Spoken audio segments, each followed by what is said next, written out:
Hi there, I'm Ronella van Rensburg and I'm from Stellenbosch in the Western Cape, South Africa. And today I want to share with you my research on music literacy education. And I need to share my screen to do that.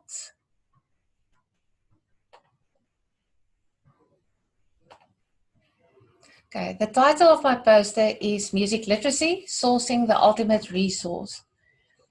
In my poster presentation, I'm giving an overview of my approach to the teaching of music literacy. This approach has inspired me to start with my PhD, and I love every moment of it. Because it is stemming from a long-standing passion for the teaching of music literacy and years of experience, I have been developing this approach for many years. It is not a new approach, but it's a combination of well-known theoretical frameworks and approaches that suit my teaching methods and preferences. Integrating the different aspects of music literacy into one resource seemed to be impossible but ideal. In the average one-on-one practical music lesson, the following aspects are taught: music theory, oral skills, sight reading, improvisation, composition, and performing. In an era where technology is freely accessible, the logic step into the future seems to develop resources which incorporate all these aspects into one.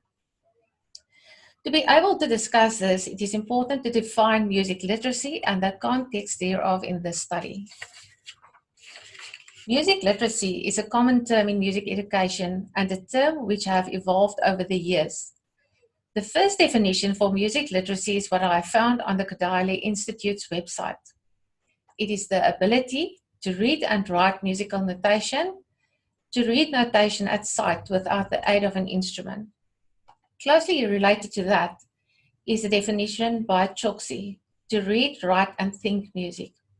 And then the most recent and relevant definitions are by Broomhead of the United States and the Literacy Trust in the UK. The question is, what is music literacy?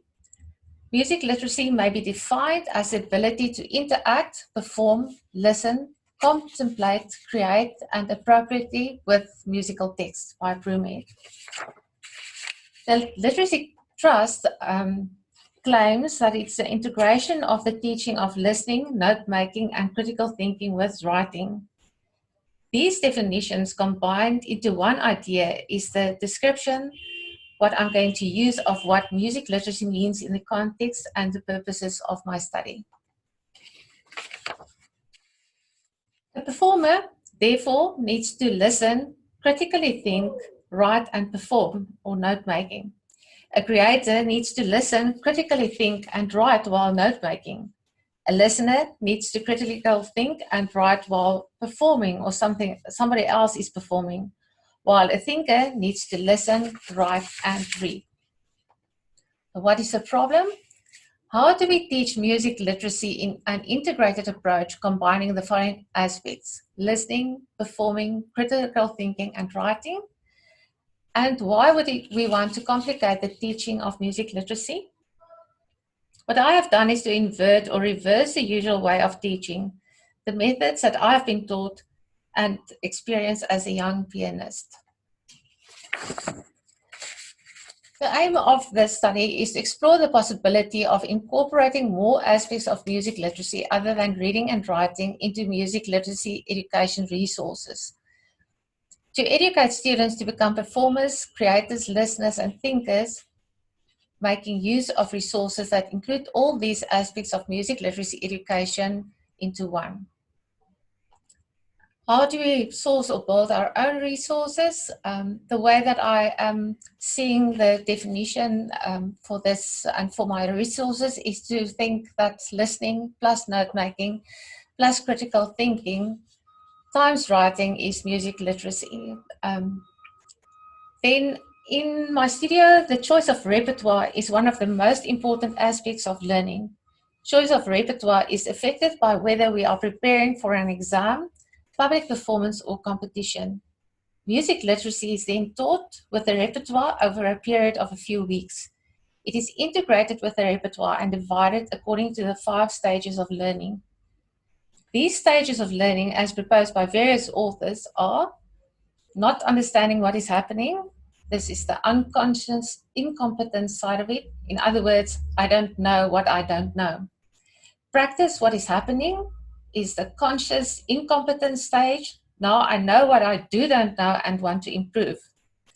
The third phase or stage is conscious competence. I know how to do it, but I have to concentrate on my task. Then the fourth one, unconscious competence. I'm on autopilot. I can do it with ease and habitually. And the last stage is conscious unconscious competence. I can explain how I do it with ease to others.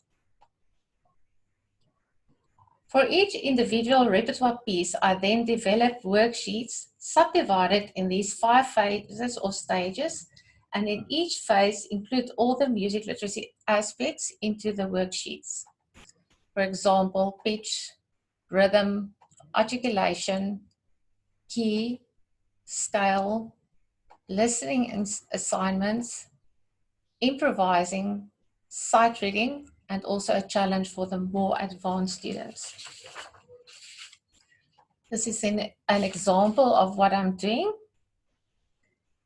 I have devised generic questions for each level of playing, incorporating questions from the various syllabi I'm working with in my teaching. For example, ABRSM, Trinity College London, UNISA, and also London College of Music. These theory questions are then combined with the grade 1 oral questions from the various bodies, as well as writing sight reading exercises in the key according to the level of difficulty of the piece. Playing and writing the relevant scales after determining the key form an integral part of the worksheets. Challenges are also included for the faster learners, for example, improvisation, playing around with the notes on the triad, etc. This is the Menuetto by Bach and Ricci. It's, as I said, a grade 1 piano piece. It's in F major, as you can see. And then this is an example from worksheet 1, regarding pitch. And this is part of stage 1, the unconscious incompetence stage. In this stage, the learners have to write the notes and discover what they don't know that well yet. Then the next one is to club rhythms of the following passages. That's also part of stage 1, learning from very easy through to more difficult. Then another one from stage 1 is the key, in which key is a piece, write the scale, and then also play the scale. General knowledge, stage 1, circle all the tonics and what's the meaning of those signs, symbols. Then stage 2, we go to the conscious incompetence part, and then you'll see the questions are a little bit more advanced, and this is a lot of examples of oral questions. Then in stage 2 also is the sight reading exercises are part of the conscious incompetence stage. And in stage 3, which is a little bit more conscious competence, they do a lot of more development exercises and creative thinking. And stage 4 is more creative thinking, where they have to write their own melodies on the tonic triad or write it even here in the blocks. Each block is 1 beat in the music, and they can write as many notes as they want to play in 1 beat in there. And then stage 5 is normally the concerts, exams, aesthetics, or any assessments of the different aspects, and as well as the challenges. These are my references. Thank you very much.